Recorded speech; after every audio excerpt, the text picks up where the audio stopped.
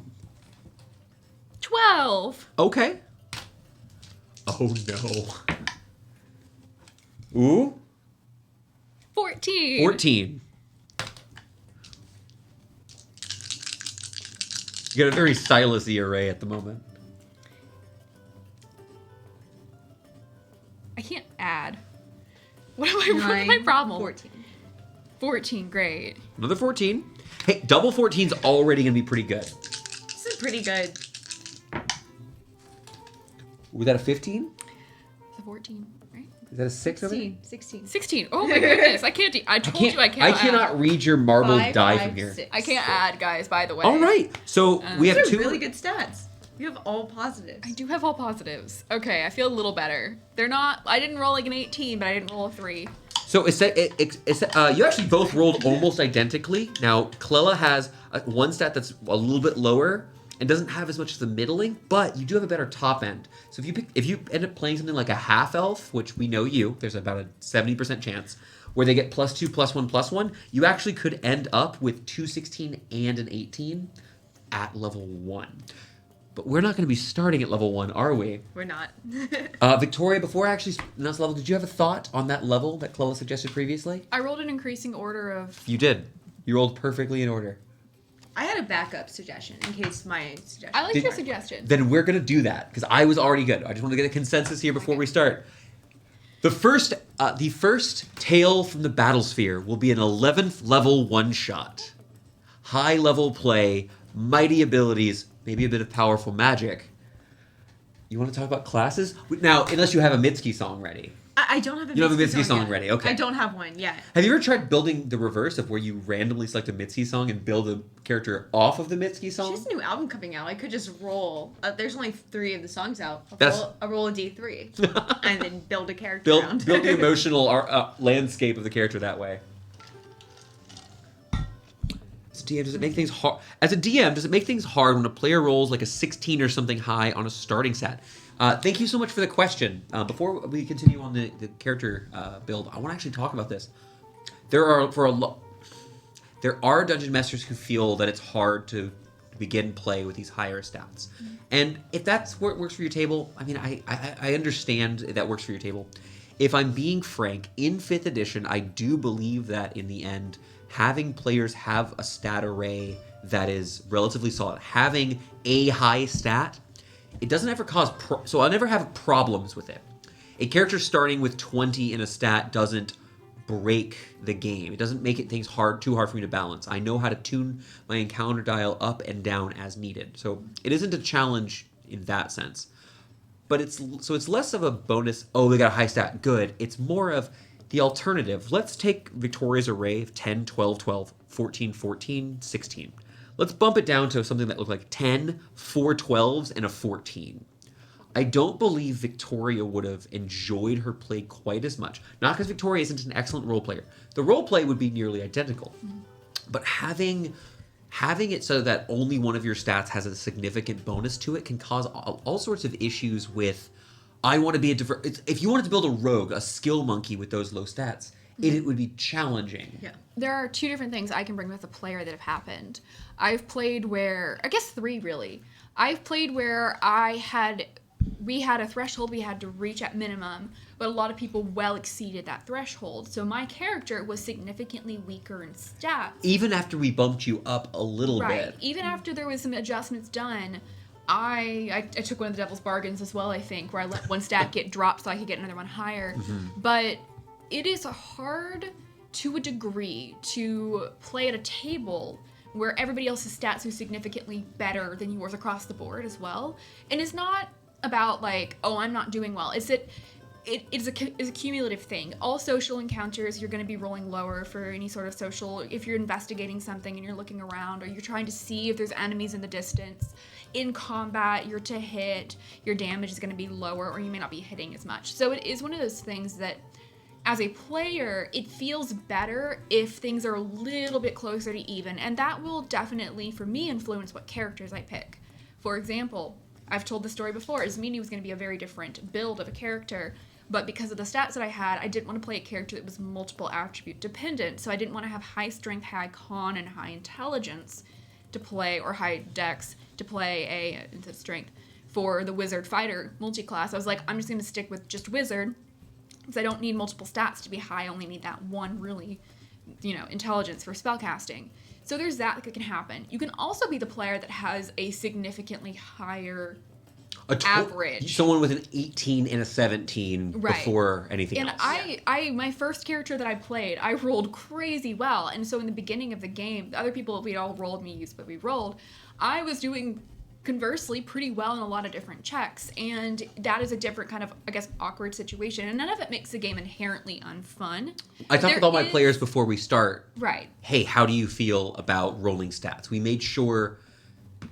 As with a lot of things, talk to your table. Right. Yeah. But there are definitely... Unless they're Clella.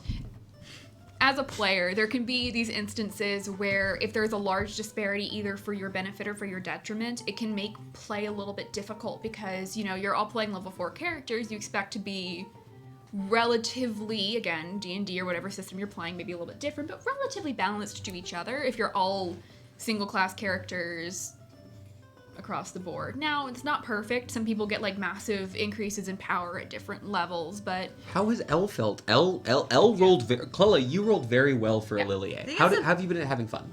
I feel like I've been having fun. Yeah. A lot of it, I think, is about the table itself. Elle does have really great stats, and I enjoy the things that I'm, good at rolling, and I like not having... I think I can admit, I just don't have a negative, and that's really nice. You're playing a bit of a... not quite a virtuoso, but someone who just life has been easy because you just have a bunch of natural talents. Yeah, it very much feels like the stats informed who Elle is as a person and the RP, but as well we don't play a game of okay, let's go and look at our sheets and whoever has the highest stat, you roll this. Yeah, we tend to fall into natural this is what my character is best at and what they like the most, and also us as players. We have an established kind of routine. It is not understanding of each other. Sorry, it's not my favorite thing to do. Girl bosses, dang it, Jen. It's not my favorite thing to do to sit at a table and go, who's got the highest perception modifier? It's not. But I want to say again, at the end of our last campaign, I had 2 stats at 20, one at 18, one at 16, and one at 10, I believe. You had one at 22. I had one at 22. So I had very high stats across the board starting. I got extra modifiers here, there, You built a hybridized character because of it. And I played a bard, so as a skill monkey. If I was playing a bard right now as Ismini, if I use that exact same stat array, going back to a class that I know and I love and I played for a long time, I may, as a player, also struggle there. Now, there's something that some DMs do, where they put in an artificial limitation. So, a lot of video games will do this too. You have your array, but you can't go over 18 or 17 or 16, whenever you first build your character. If you're using point buy, some people will limit to 16, actually. Yeah. So, there's this, there's limitations as a DM you can put if you're doing point buy to kind of fix it. Or say, hey, you rolled really well and you get your modifiers. Don't have 2 20s at level 1, please. There's a player here in the chat that I want to mention. I actually spoke with Jake, as well as some other party members. Now, we had some high stats, but I did talk about potentially for your primary offensive stat, maybe not having 20s. It wasn't so much of a hard requirement. I told players before, it's hey, if that's going to lower your fun, we get to ignore that. Right. But with Silas, you actually may have noticed, Silas is not the strongest character. Now, he's the best grappler. He's physically strong, but he has a lower to hit than, say, a Lilier. And the reason for that was that Jake decided to put his highest stat in Constitution. He leaned into that. Silas is one of the... Silas might be the best at tanking that we've ever had. Now, we've had a wonderful tank before who had... really good tanking, but also lots of support abilities. Right. I'm referring, of course, to our dear Lady Jeswin. And having this pure, just non-magical tankingness Yeah. has been very fun as a The DM. swap places, raise AC, all that, as just stuff he can do too, is interesting. So And it all not being magical. Like, traditionally, our tanks and big fighters have been at least somewhat magical. right. All of them. Yeah. We didn't have a single character last campaign that didn't have some magical ability. Everybody could cast some level of spell. I had 6 players with spellcasting, all at 20th level. Yeah, it was fun. So it again, like he was saying before, though, it's really personal. And as a player, you kind of learn your playstyle as you learn about different classes in the system you're playing. You'll see kind of, like I said, with a wizard, I can have high intelligence and I'm good. But if I'm playing a fighter, I've got to worry about how I'm getting hit, how I'm hitting other people. It's flexible, and it may, like, once you do these roles, it will inform my character building to a degree. And as somebody who likes to come up with an idea and then, like, roll the stats for it and try to build that character, sometimes that'll leave me in a place where maybe what I wanted won't work. But as long as you're flexible with it, you will eventually build out a character that you will come to love. I think that's a lot easier to get there if you've got that idea that you love, you roll the stats. Maybe it's not perfect for what you want. I'm actually... Can I ask? Mhm. Do you have a character you built? You don't have to name them. So they don't get offended, you know? Right. That you built and you didn't love to actually play, like that just didn't play out the way you wanted to. Whether I think there's like many reasons a character cannot work out, like from just party to setting to moment. Like I have a character that is fun to play, but still feels awkward for me, where I don't necessarily know how, as this character would be leveling up, I wouldn't know necessarily what I'd be doing with them, and like I've got some general ideas on where you go next, but like how do you go forward? Where do we go from here? Where do we go from here? I've definitely had that feeling. Like, I'm pretty happy at the level I'm currently at, but like if I level up again, what's gonna happen? It's happened to me before. nice. I am curious. We did just roll stats and kind of get away from there. Sorry. Do we want to talk about... No. You got into not one of at my all. passion topics, like stats and how you feel as a player. That's Well, now I love want to that know how you topic. players are feeling about these stats. You've got these killer arrays. Now, each of you have 3 high stats, meaning that multi-classing is way more than on the table. It's very much an option for you. You're also going to be playing high enough level where if anyone ends up picking a high-level spellcaster, they're going to be quite mighty. Again, the battle... And what I would love to talk about is that as classes you're interested, maybe a race that you're interested in trying, but also if there's a story beat that you're interested in, a place in our setting that you want to know about, anything like that, we can all talk about this. This is full spoilers on Footnotes.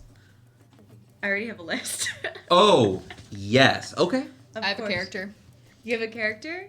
Roll a d6. Roll 2 d6 each, actually, because I don't want to deal with ties. It's going to be 2 7s. You first. Victoria's first. I did not want that to go that way. Okay, Victoria, tell us about this character. This character is going to be a monk. Okay. Way of the astral It's self. happening. It's my second monk. 2 for 2. I And always forget you had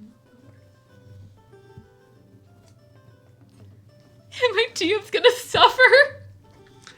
Tell me more about this monk. What class? What race are you thinking? I'm thinking Tabaxi monk. Thinking of Tabaxi? Yeah. Yeah, a I'm gonna get to play Tabaxi. my- Yep. I'm gonna one shots. I'm gonna get to play my Tabaxi monk. Oh my god. Yep. I'm going to play We should explain. There's an ongoing bit that Victoria and I have where Victoria will occasionally come over to the office or to the studio where I'm sitting and maybe I'm working on a project and start describing the most ridiculous of cats. I have. Okay, listen. My problem with this is here's my problem. I'm gonna admit this to you all live here that I desperately want to play this character in the Grin in Elf. Can. Here's my problem, right? I need to play her, but now she has started to. I've had this character idea for 2.5, almost 3 years now. I was building her whenever I was still working in the first office that I worked in downtown. I have had this character idea for a very long time. Confirms not turtle monk tragedy. Yeah. Agreed, monkey. Stephen. It is kind of a tragedy, but I will say. The Tabaxi, for those of you who don't know, are they're cats. They're Khajiit. They are They're kitty cats. feline, clawed.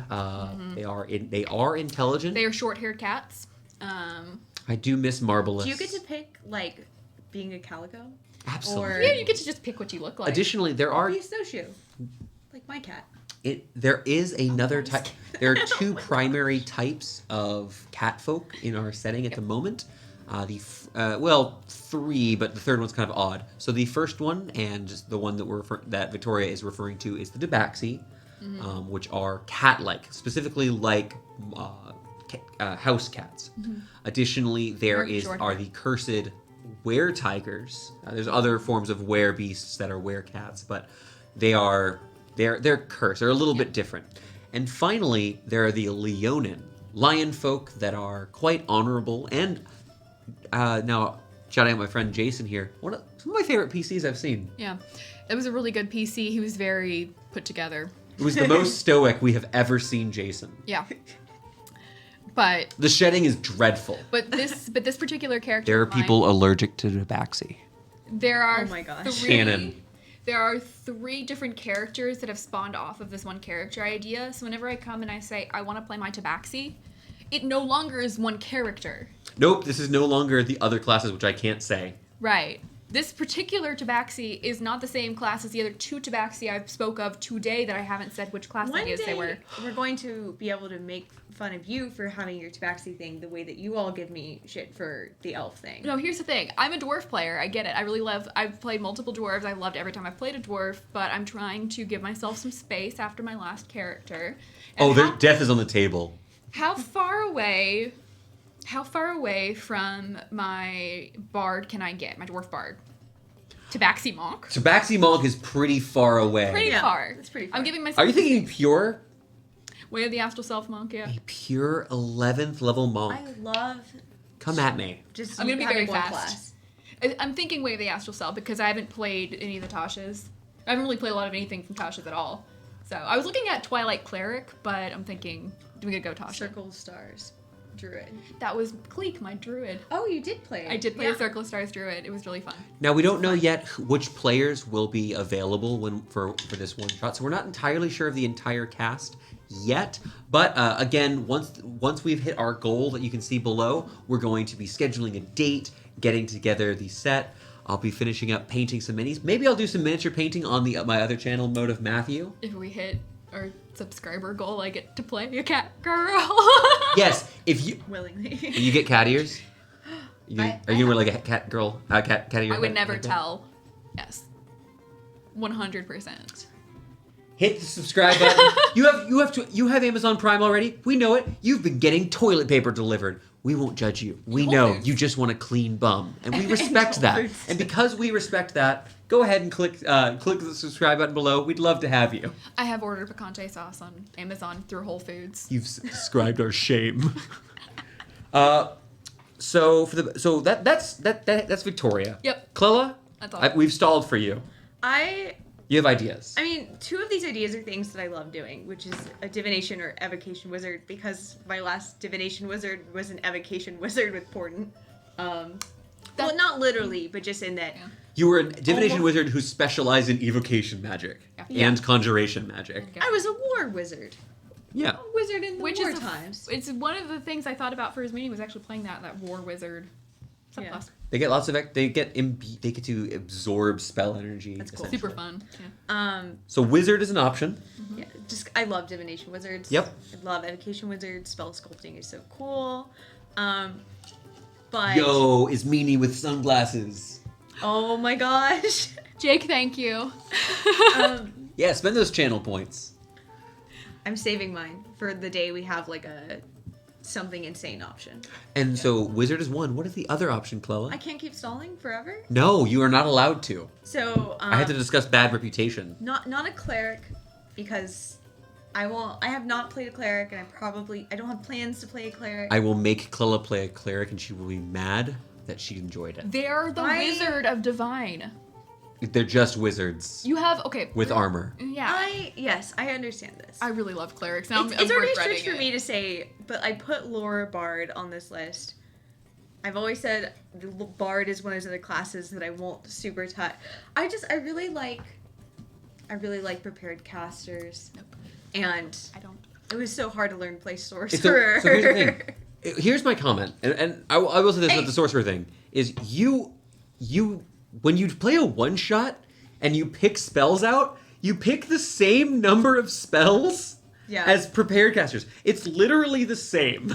My problem is I love wizard so much, and like wizard will always be my default. Oh, same. Wizards are my favorite. But I am Wizards excited and paladins. I'm excited for bard.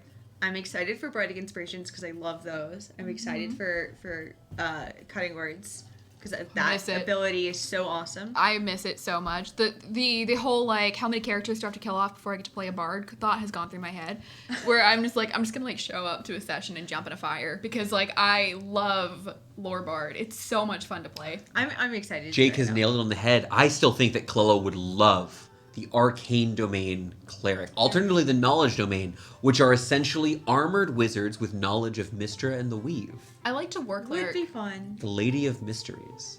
With Also, magic is canonically run by a girl boss. Yes. Girl bosses. Girl boss. With war cleric, you just say, I'd like to add +10 to that. Yeah. Loved it. And I still had magic. So the Battlesphere itself, I do apologize. I have a description here. The Battlesphere is a massive construct that floats within the ethereal plane and realms beyond. Within it lies the grand arenas where thousands of gold pieces are wagered on fights between heroes, gladiators, monsters, and unspeakable horrors from other dimensions. The Battlesphere is always on the lookout for strong combatants who can put on a good show and pay famously well for those who entertain and are willing to break some skulls. It is run by my dear friend Fortissimum, but his friends know him as 40, the coin bearer. An absolute unit of a gold half-dragon. Did we break into his house? You I think we went into 40's, the place that 40 was visiting. Okay. We had like a 40 fight lives in outside there of or of the wheel. I just locked in my character concept. I know what I'm playing now. 40?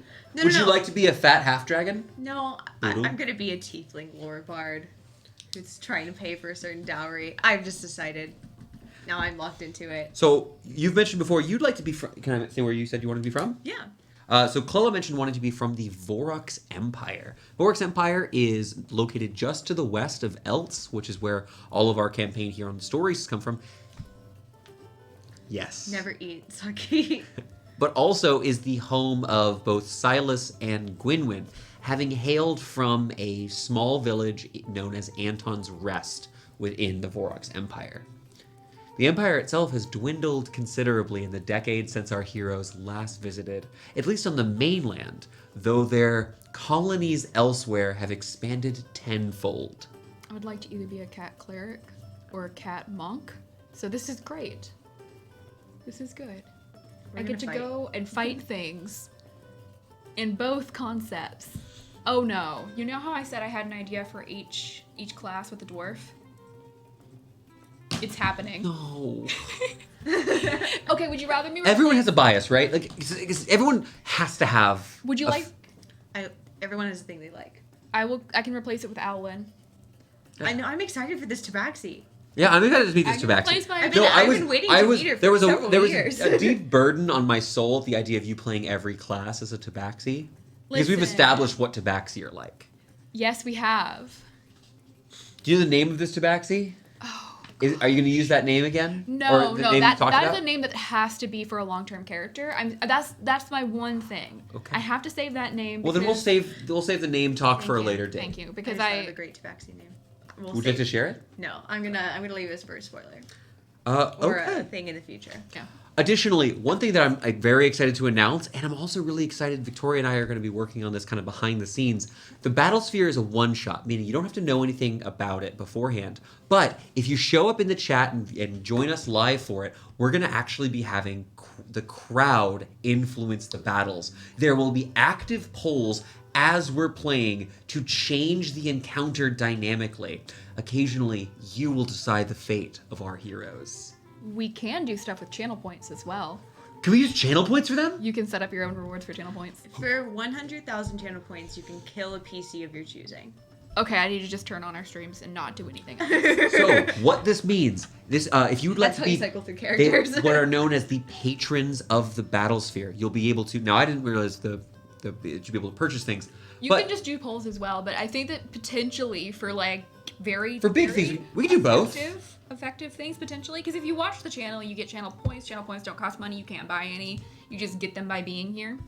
And every once in a while, you get that little thing in the corner that turns blue, and you tap that, and you get extra. And so what all of this is amounting to is going to be, there are going to be things like dropping magical items, altering the actual terrain. If they're in a forest and you'd like to light it on fire, great, we'll talk about it. Maybe it'll be voting. Maybe it'll be a something you'll be able to purchase with channel points or bits. But there's gonna be an audience engagement.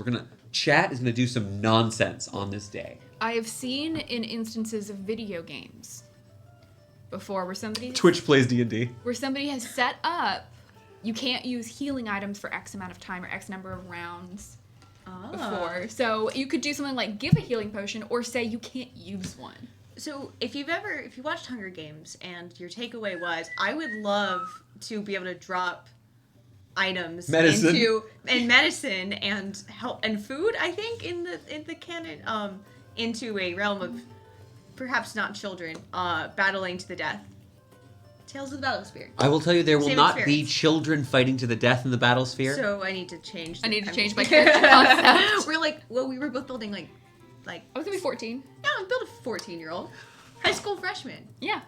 The Battlesphere will include powerful giants attempting to crush our party. But, like I was saying, despite these two nonsense folks, we hope you'll join us for it then, because I'd love to have your help in terrorizing these other folks. Or if you like them, I suppose you could help save their lives. So that's the problem with playing sometimes. I love playing, right? Don't get me wrong. But like, to know that potentially if I for some reason couldn't play, that I could sit there from a distance and torture people or help them. Well, you're in luck. Sound like fun. If it goes well, hurt other people. Right. once we hit the subscriber goal, we'll be able to have our one shot. And hey, there might be more in the future if people continue to enjoy it. If you like interacting, let us know. Follow, like, subscribe, all of that. Come join us on our Discord. It's absolutely free. But unfortunately, I know we didn't do half what we want to talk about. But we are going to have to end tonight's Footnotes. Thank you all so much for joining us here on Stories to D4. We love you. You're beautiful. Really, everything is working out for you right now. But, oh, gosh. Clella, I didn't even do a Dawn's voice when we got you cracking up. All right. Well, anyways, thank you so much, and we'll see you this Friday for the next session 15 of Stories to D4. Yeah. Eventually, I have to get used to it. It has to happen eventually.